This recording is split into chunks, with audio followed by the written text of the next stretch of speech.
Hotel आणि बरंच काही ह्या नावावर आता सोशल मीडियावर तुम्हाला देखील ट्रोल केलं जात आहे आणि काय वाटते तुम्हाला राजकारणाची हे नवीन गोष्टी जे आहे ते सुरू झालेली आहे?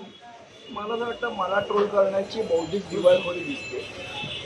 मुळात जर आपण जेव्हा सुरुवातीला या हॉटेलमध्ये आला त्यामुळे त्याचा पहिला फोटो जो लागला तो अहिल्याबाई होळकरांचा लागला. 19 लोक अहिल्याबाई होळकर.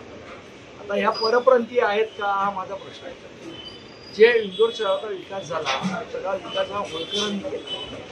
मराठ्यांनी इंदोर शहर निर्माण केलं आणि त्यांच्या बनवलेल्या पदार्थांना जर आपण परप्रांतीय पदार्थ म्हणणार असतो तर ती मला वाटतं बहुतेक दिवाळखोरी आहे भाजपची.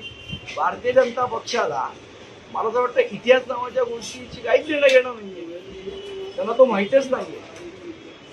आणि मुळात काय सांगत की माझ्या खूप परप्रांतीय मी आत्ता भेटवतो तुम्हाला.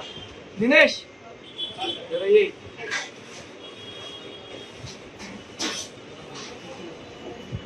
हे आमचे कुक आहेत. त्यांचं नाव दिनेश पवार. आता हे तुम्हाला परप्रांतीय दिसतात का मराठी दिसतंय? खोटं बोला, भेटून बोला.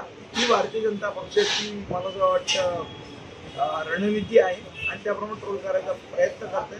पण जनता सुज्ञ आहे आणि शेवट आम्ही व्यवसाय करून आमचं पोट भरतो. 4 लोकांचं पोट आमच्यामुळे भरतंय. आम्ही कोणाही फेरीवाल्याला त्यांना हप्ते घेऊन पोट भरत नाही. त्यांनी लक्षात ठेवावं.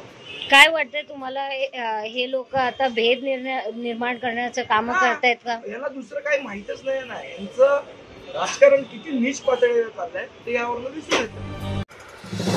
नवीन घडामोडी पाहण्यासाठी आजच आम्ही मुंबईकर 24 तासला लाईक करा, सबस्क्राईब करा आणि अपडेट रहा.